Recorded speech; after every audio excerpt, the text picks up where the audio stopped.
Hello সবাইকে, আশা করি সবাই ভালো আছো। আমার কথা শুনতে পাচ্ছ তোমরা? আমার কথা কি শুনতে পাচ্ছ?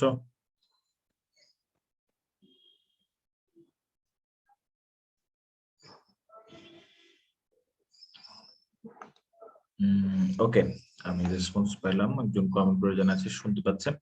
So let's start. আমরা হচ্ছে খুব কেমিস্ট্রি খুব একটা ইম্পর্টেন্ট চ্যাপ্টার নিয়ে আসলে আলোচনা করবো আর তোমাদের এই ক্লাসটা নেওয়ার চেষ্টা করব। এটা একটা পাবলিক বা ওপেন ক্লাস, সবাই এই কোর্সটা করতে পারবে, এই চ্যাপ্টারটা করতে পারবে, নিয়ে কোনো প্রবলেম নাই। তো এটা শুরুতেই, চ্যাপ্টারের শুরুতেই আমরা অ্যাভোগাড্রোর সংখ্যা, মোল সংখ্যা এবং মোলার ঘনমাত্রা নিয়ে আলোচনা করব। তো ফার্স্ট অফ অল, মোল জিনিসটা কি সেটা সম্পর্কে জানতে হবে আমাদের। হোয়াট ইজ মোল? তো এখানে এই এন জিনিসটা যেটা দেয়া আছে, দিস ইজ কল্ড মোল। তো এই মোল প্রকাশ করা হচ্ছে এন দিয়ে। তো এখন এই এন কে নানান ভাবে প্রকাশ করা যায়।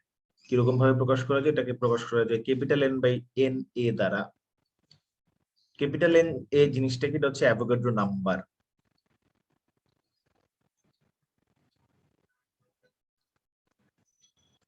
এই ক্যাপিটাল এ জিনিসটাকে বলে অ্যাভোগাড্রো নাম্বার। অ্যাভোগাড্রোর সংখ্যা জিনিসটা কত? অ্যাভোগাড্রোর সংখ্যা জিনিসটা আমি অবশ্যই এটা বিশ্বাস করি তোমরা এই জিনিসটা জানো। সেটা হচ্ছে অ্যাভোগাড্রোর সংখ্যা জিনিসটা হচ্ছে 6.023 ইন্টু 10⁻23।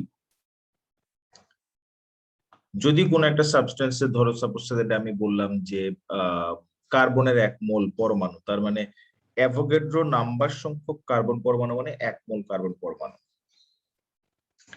এখন মোলকে আবার অন্য একটা ভাবে প্রকাশ করা যায়, মানে ধরো আমি যদি তোমাকে এখন বলে যাচ্ছে ঠিক আছে 2টি পরমাণুর কার্বন, তাহলে 2টা পরমাণু কার্বন মানে কত মোল, তখন তুমি যেটা পাইলা, তোমাকে এই ক্যাপিটাল এন দিয়ে দিলাম 2টা, অ্যাভোগাড্রো নাম্বার দিয়ে ভাগ করো, ভাগ করলে তুমি মোল সংখ্যা পেয়ে যাবা।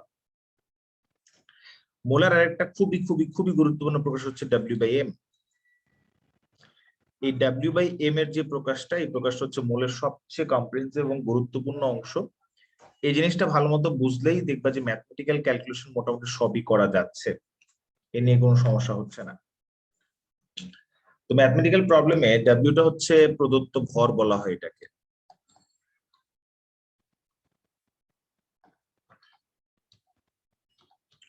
তো প্রদত্ত ভর জিনিসটা হচ্ছে ডাব্লিউ। আর এম, এই ক্যাপিটাল এম জিনিসটাকে একটু আমাকে কমেন্ট করে জানাও তোমরা যে হোয়াট ইজ এম।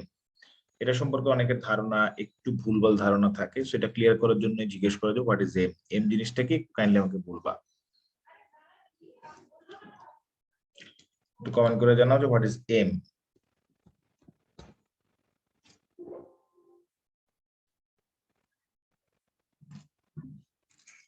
এম জিনিসটা কি? What is M? ওকে, আমি কমেন্ট পাচ্ছি। মাহাদি বলছে আণবিক ভর। ফাইন। আর কেউ? আর কেউ? লিওন বা ফাতেমা? লিওনও বলছে আণবিক ভর। ফাইন। দেন আচ্ছা, এই কনসেপ্টটা ভুল আসলে। এই জায়গায় এমটা আণবিক ভর না, এমটাকে বলে মোলার ভর।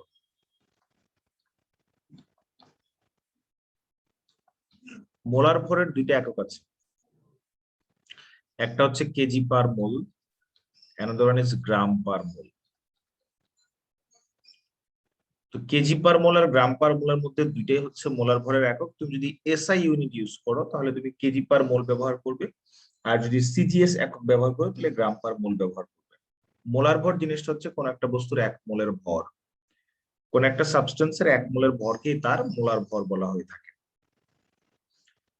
এখন সেটাকে 2টা এককে প্রকাশ করা যায়, একটাকে কেজি পার মোল আর একটাকে গ্রাম পার মোল। আণবিক ভর জিনিসটা হচ্ছে গ্রামে প্রকাশিত 1 মোলের ভর। তার মানে যখন তুমি মোলার ভরটাকে গ্রামে প্রকাশ করবা তখন সেই ভরের ভরটাকে বলা হবে আণবিক ভর। বাট কেজিতে প্রকাশ করলে কিন্তু সেটাকে আণবিক ভর বলা যাবে না। সো দ্যাট ইজ ইট, যেটা বললাম মোলার ভরের 2টা একক, একটা কেজি পার মোল, একটা গ্রাম পার মোল, এবং আণবিক ভর এবং মোলার ভর আলাদা জিনিস। ধরো তোমাকে কোন একটা গ্যাসের ভলিউম দেওয়া আছে, ভলিউমটা এসটিপি তে, স্ট্যান্ডার্ড টেম্পারেচার এন্ড প্রেসারে দেওয়া আছে। তাহলে আমরা জানি স্ট্যান্ডার্ড টেম্পারেচার এন্ড প্রেসারে 22.4 লিটার কোন একটা গ্যাসের ভলিউম। মানে 1 মোল, তাহলে ওই ভলিউমটাকে 22.4 লিটার দিয়ে ভাগ করলেই আমি কি পেয়ে যাব, এসটিপি তে মোল নাম্বার পেয়ে যাব। আর এসএটিপি তে 24.8 লিটার মানে 1 মোল, তাহলে এসএটিপি তে 24.8 দিয়ে ভাগ দিতে হবে। আর আরেকটা জিনিস হচ্ছে, তোমরা 9 10 এ পড়ছো, যারা 23 ব্যাচ তাদের জন্য বলছি, যে মোলার ঘনমাত্রা এস সমান হচ্ছে মোল বাই ভলিউম, বাট ভলিউমটা অবশ্যই লিটারে। এই যে দেখো ফর্মুলা দেখলাম, মোল বাই ভলিউম, ভলিউমটা হচ্ছে লিটারে। তাহলে এই লিটারে ভলিউম যখন আমি লিখলাম, তখন আমি লিখতে পারি যে ভাই মোল সংখ্যা এন সমান তাহলে ভি লিটার ইনটু মোলার ঘনমাত্রা। ঠিক আছে? আচ্ছা, আবার আরেকটা জিনিস একটু মাথায় রাখতে হবে, যে আমরা জানি যে আচ্ছা, যারা 23 ব্যাচ তারা হয়তো এই জিনিসটা সম্পর্কে খুব একটা অবগত না, বাট তারপরে এটা তোমরা জানবা যে পিভিকাল এনআরটি নামক একটা ফর্মুলা আছে। ওই ফর্মুলাতে এন হচ্ছে মোল সংখ্যা। তাহলে আমি যদি এন বাইর করতে চাই, তাহলে এন সমান লিখে যায় পিভি বাই আরটি। ভিটাকে এল হিসেবে দেখাইছে কেন? বাকি সব জায়গায় ভলিউমটাকে লিটারে রাখছে, আর সবগুলা সিমিলার ফর্মুলাতে ভিটাকে এল হিসেবে দেখাবে এই জায়গায়। এই জিনিসগুলো সবাই বুঝতে পারছি কিনা একটু কাইন্ডলি আমাকে জানাবা, যে ভাই এই জিনিসটা আমরা বুঝতে পারছি। যদি ওকে হয় তাহলে আমি পরের পেজে যাব।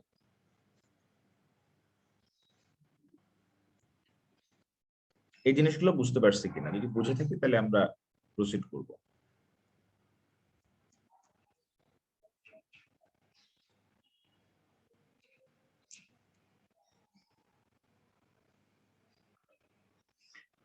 ওকে, ফাতিমা বলছে বুঝতে পারছে, বাকিরা?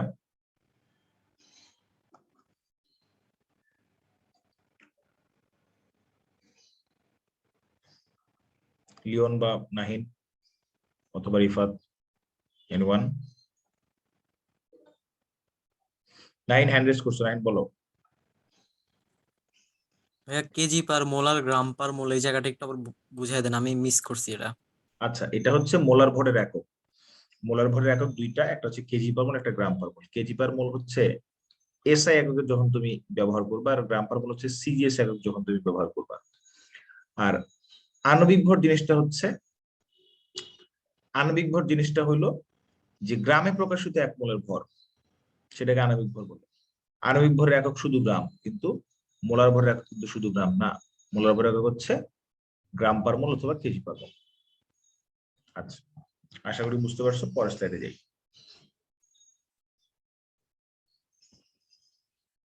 তো এবার আমরা সংযুক্তি ও সংকেত বিষয়ে গণনা নিয়ে আলোচনা করব। সংযুক্তি ও সংকেত বিষয়ে গণনার মধ্যে, ধরো সাপোজ তোমাকে বলা হলো যে সংযুক্তি বের করো, যে কারো সংযুক্তি বের করার মানে, যার সংযুক্তি বের করবা তার ভরকে তুমি যৌগের মোট ভর দিয়ে ভাগ করবা, ইনটু 100% করবা। ব্যাপারটা খুব সহজ। টোটাল মাসের মধ্যে বা টোটাল ভরের মধ্যে কার কতটুকু ভর আছে। সাপোজ আমি তোমাকে এই জায়গায় সালফিউরিক অ্যাসিড বাম পাশে দেখতে পাচ্ছ, সালফিউরিক অ্যাসিডে সালফারের মোলার শতকরা সংযুক্তি কত বের করতে বললাম, তাহলে পার্সেন্টেজ সালফার কত পার্সেন্ট আছে আমি বের করতে চাই। এই জায়গায় টোটাল পার্সেন্টেজের মধ্যে সালফারের ভর হচ্ছে কত ভাই? 16। টোটাল মাস হচ্ছে 98, সরি সালফারের 32, 16 না, সরি। টোটাল মাস হচ্ছে 98, আর 100 দিয়ে মাল্টিপ্লাই করে দিলে কিন্তু এখানে সালফারের সংযুক্তি পাওয়া যাবে। সিমিলারলি আমি যদি ক্যালসিয়াম কার্বনেটের ক্যালসিয়ামেরটা বের করতে চাই, ক্যালসিয়ামের মাস হচ্ছে 40, টোটাল হচ্ছে 100 ইন্টু 100%। সো আশা করি বুঝতে পারছো। এবার আমরা একটা এরকম এই রিলেটেড একটা ম্যাথমেটিক্যাল প্রবলেম সলভ করার চেষ্টা করব। যদি এটা খুব সহজ একটা প্রবলেম, বাট সহজ হওয়ার পর এটা আসলে খুব ইম্পর্টেন্ট একটা প্রবলেম। এই প্রবলেমটা তোমাদের জন্য অনেক জরুরি একটা প্রবলেম। এটা বুঝতে পারলে সংযুক্তি বিষয়ক প্রবলেমটা খুব একটা প্রবলেম হবে না। সরি, আমি অনেক ফাস্ট হয়ে গেছি আর কি, স্লাইডে অনেক আগায় গেছি, সরি, ব্যাক করছি।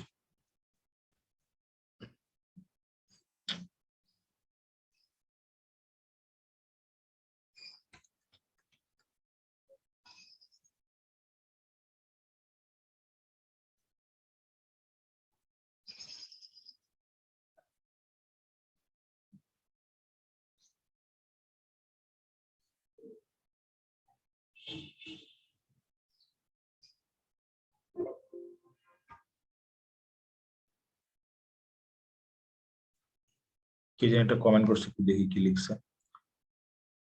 মুন্না বলছে ভিডিওগুলো কি রেকর্ডেড থাকবে? হ্যাঁ, ভিডিওটা রেকর্ড থাকছে, আমি আপলোড করে দিব।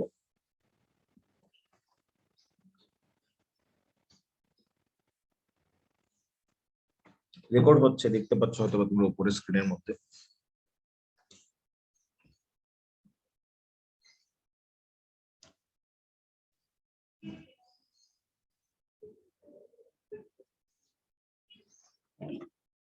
ওকে, সো আমরা এই পেজে ছিলাম, পরের পেজে যাই।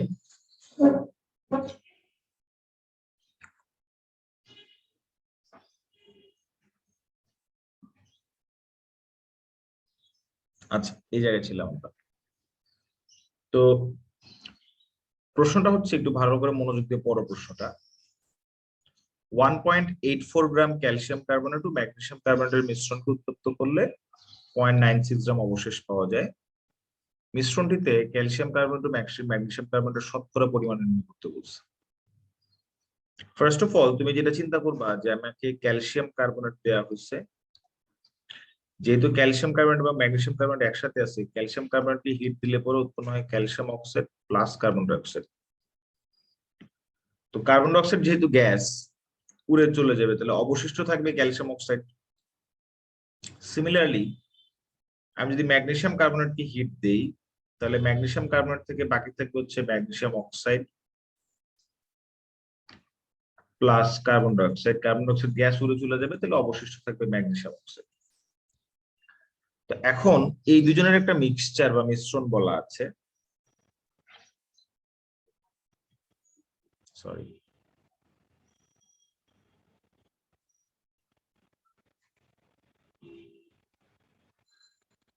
আমার গ্রাফিক্স ট্যাবের পেনটা খুব একটা ভালো কাজ করতেছে না, সরি ফর দ্যাট, ঝামেলা করতেছে আজকে।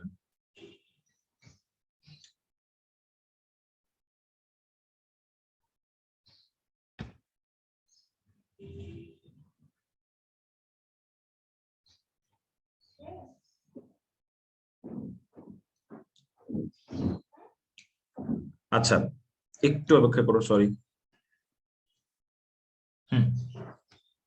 তো তাহলে যেহেতু 1.84 গ্রাম মিক্সচার আছে দুজনের, এখন আমি ধরলাম এই 1.84 গ্রামের মধ্যে ক্যালসিয়াম কার্বনেট হচ্ছে এক্স পরিমাণে, তাহলে ম্যাগনেসিয়াম কার্বনেট থাকবে হচ্ছে বাকিটা, তার মানে 1.84 মাইনাস এক্স।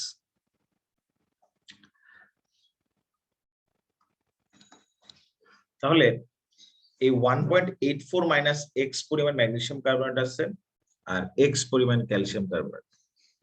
আমি দেখতে পাচ্ছি যে আমি যদি এখন ক্যালসিয়াম কার্বনেটের 1 মোলকে হিট দেই, তাহলে 1 মোল ক্যালসিয়াম অক্সাইড পাওয়া যায়। 1 মোল ক্যালসিয়াম কার্বনেট মানে হচ্ছে 100 গ্রাম, 100 গ্রামকে হিট দিলে পাওয়া যায় 56 গ্রাম ক্যালসিয়াম অক্সাইড। ক্যালসিয়াম অক্সাইডের মোলার ভর হচ্ছে 56। তাহলে এক্স গ্রামকে হিট দিলে কত পাওয়া যাবে? 56x/100।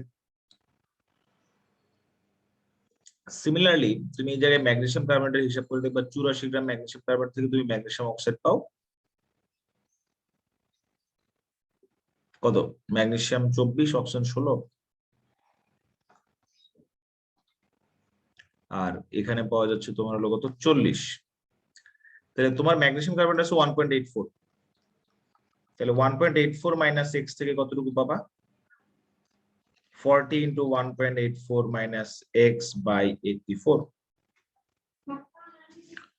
তাহলে ক্যালসিয়াম অক্সাইড অবশিষ্ট পাচ্ছ এতটুকু, ম্যাগনেসিয়াম অক্সাইড অবশিষ্ট পাচ্ছ এতটুকু। এই যে দুটো মিক্সচার পাওয়া গেল, মানে এই দুটো যে অবশেষ পাওয়া গেল, এই দুটো অবশেষের সমষ্টি কত বলা হয়েছে? 0.96 গ্রাম।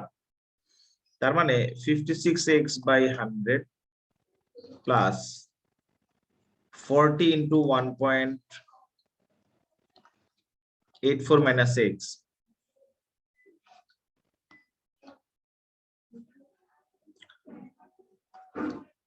বাই 100 সমান হচ্ছে 0.96 গ্রাম। তাহলে এটাকে এখন যদি তুমি সিম্পলিফাই করো, তাহলে এক্স এর একটা মান পাবা। তাহলে এক্স এর মান পেয়ে গেলে তুমি এক্স এর মান পাবো হচ্ছে 1 গ্রাম। তার মানে ক্যালসিয়াম কার্বনেট 1 গ্রাম আছে। তাহলে তোমাকে বলছে মিক্সচারে শতকরা ক্যালসিয়াম কার্বনেট কতটুকু আছে বাইর করতে। তাহলে তুমি পার্সেন্টেজ ক্যালসিয়াম কার্বনেট কতটুকু পাইবা? ক্যালসিয়াম কার্বনেট আছে 1, টোটাল হচ্ছে 1.84 ইন্টু 100, তাহলে যা আসে তাই সেটাই অ্যান্সার। তাহলে বাকিটা ম্যাগনেসিয়াম কার্বনেট হবে। সবাই কি বুঝতে পারছি?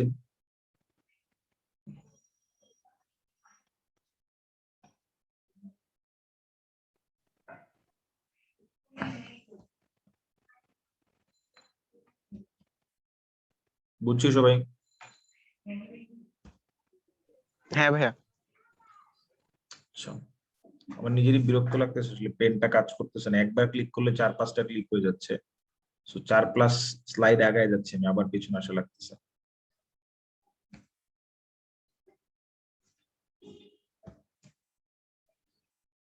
সরি ফর দ্যাট, এটা নেক্সট ক্লাসে এটা ঠিক করে নিতে হবে।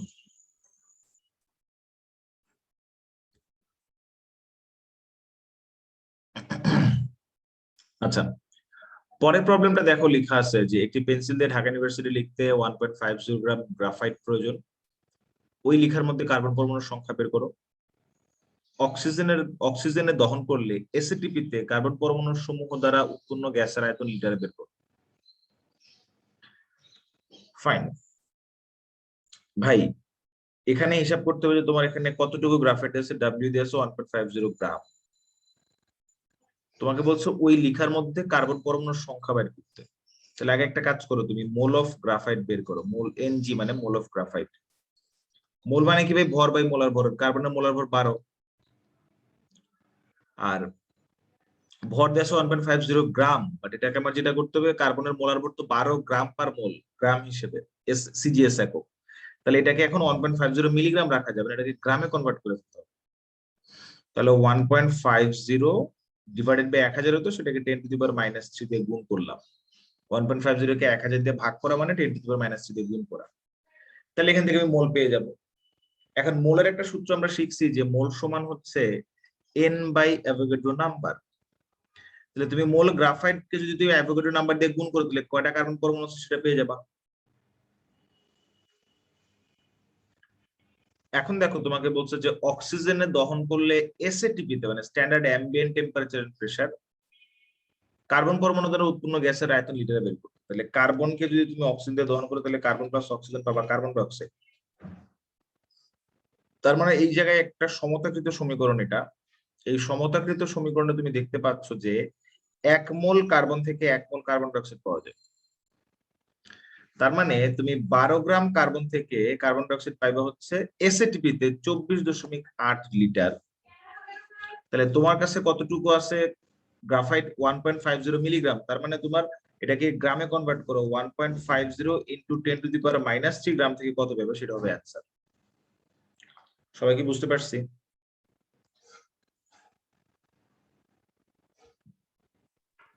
ভাইয়া লাস্টে আরেকটু বুঝান। মানে তুমি দেখতে পাচ্ছ যে একটা কার্বন পরমাণু বা 1 মোল কার্বন থেকে তুমি 1 মোল কার্বন ডাই অক্সাইড পাচ্ছ। আর এসএটিপি তে 1 মোল যে কোনো গ্যাসের ভলিউম হচ্ছে 24.8 লিটার। তাহলে কার্বনের 1 মোল মানে 12 গ্রাম। 12 গ্রাম কার্বন থেকে যদি তুমি অক্সিজেন দিয়ে পোড়াও বা দহন করে, তাহলে 24.8 লিটার কার্বন ডাই অক্সাইড পাচ্ছে এসএটিপি তে। তাহলে তোমার কাছে আছে কার্বন কত গ্রাম? 1.50 মিলিগ্রাম। সেটাকে গ্রামে কনভার্ট করে নিয়েছি 1.50 × 10⁻³। তাহলে এতটুকু কার্বনে কতটুকু পাওয়া যাবে? ওই ঠিক নাম করে বের করে ফেলবা, পারবা না? হ্যাঁ ভাইয়া, হ্যাঁ। ওকে, ডান। তাহলে পরের অঙ্কটা যাওয়া যায়। তবে এটা ইন্টারেস্টিং ব্যাপার হচ্ছে, এটা কোথায় আসছে দেখো, এটা কিন্তু বুয়েট ভর্তি পরীক্ষায় আসে একটা প্রশ্ন, এবং 10 নম্বরের জন্য আসছে এই প্রশ্নটা। সো আই থিঙ্ক তোমরা গেস করতে পারতেছো যে এটা আসলে খুব সিলি একটা প্রবলেম, বাট তারপর এটা বুয়েটে ভর্তি পরীক্ষায় একটা প্রশ্ন হিসেবে আসছে।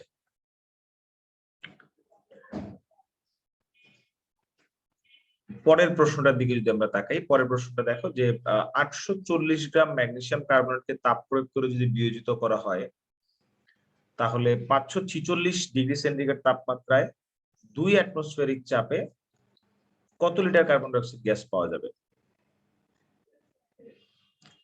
প্রবলেমটা সলভ করার আগে আগে আমাকে চিন্তা করতে হবে যে এখানে কি কি ইনফরমেশন দেওয়া আছে। 840 গ্রাম ম্যাগনেসিয়াম কার্বনেটের কথা বলা আছে, তাহলে আগে ম্যাগনেসিয়াম কার্বনেটের তাপ দিলে কি হয় সেটা দেখি। তাপে বিয়োজিত করার কথা বলছে। ম্যাগনেসিয়াম কার্বনেট তাপে বিয়োজিত করলে উৎপন্ন হবে হচ্ছে magnesium oxide plus carbon die oxide. তাহলে এই magnesium oxide plus carbon die oxide পাওয়া যাবে। এখন আমি দেখতে পাচ্ছি যে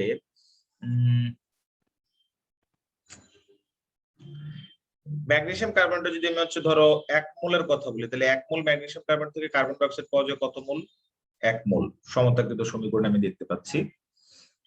তার মানে 84 গ্রাম কার্বন ডাই অক্সাইড থেকে আমি কতটুকু ক্যালসিয়াম মানে 84 গ্রাম ম্যাগনেসিয়াম কার্বন থেকে কতটুকু কার্বন ডাই অক্সাইড পাচ্ছি? 84 গ্রাম ম্যাগনেসিয়াম কার্বনেট থেকে আমি কার্বন ডাই অক্সাইড পাচ্ছি হচ্ছে 22.4 লিটার। বাট অবশ্যই সেটা এসটিপি তে, standard temperature and pressure. STP তে টেম্পারেচার কত? এসটিপি তে টেম্পারেচার টি হচ্ছে 0 ডিগ্রি সেন্টিগ্রেড মানে 273 কেলভিন। প্রেসার কত? প্রেসার হচ্ছে 188। ওকে, আচ্ছা। এখন তোমার কাছে ক্যালসিয়াম ম্যাগনেসিয়াম কার্বনেট আছে 840 গ্রাম।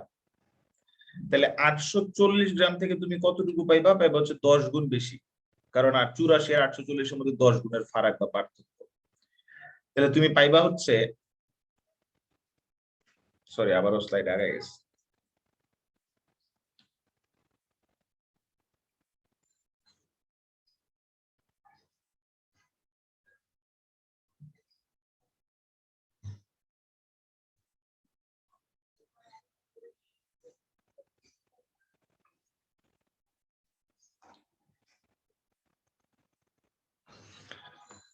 $224 লিটার। তাইলে এই 224 লিটার গ্যাসের ভলিউম হচ্ছে কখন? 273 ডিগ্রি কেলভিন তাপমাত্রা এবং 1 অ্যাটমসফেরিক চাপে। তাহলে তোমাকে বাইর করতে বলছে 546 ডিগ্রি সেন্টিগ্রেড এবং 2 অ্যাটমসফেরিক চাপে কত লিটার পাওয়া যায়। তাহলে একটা টেম্পারেচার এবং প্রেসারে তুমি ভলিউম কত জানো, এবার আরেকটা টেম্পারেচার এবং আরেকটা প্রেসারে ভলিউম কত সেটা বাইর করবা। একটা ফর্মুলা আছে, ফর্মুলাটা হচ্ছে P1 V1 বাই T1 সমান P2 V2 বাই T2। তাইলে এখন তোমার কাছে P1 মানে ধরো তুমি এই প্রেসারটাকে P1 ধরলে, এটাকে P1 ধরলে, এটাকে T1 ধরলা, এটাকে তুমি V1 ধরলা, তাহলে এটাকে তুমি P2 ধরো, এটাকে T2 ধরো, তাহলে V2 কত সেটা বাইর করো। T2 হইতে গেলে কিন্তু টেম্পারেচার আবার হইতে হবে কিসে? কেলভিনে। তাহলে 546 তার সাথে যোগ করতে হবে 273।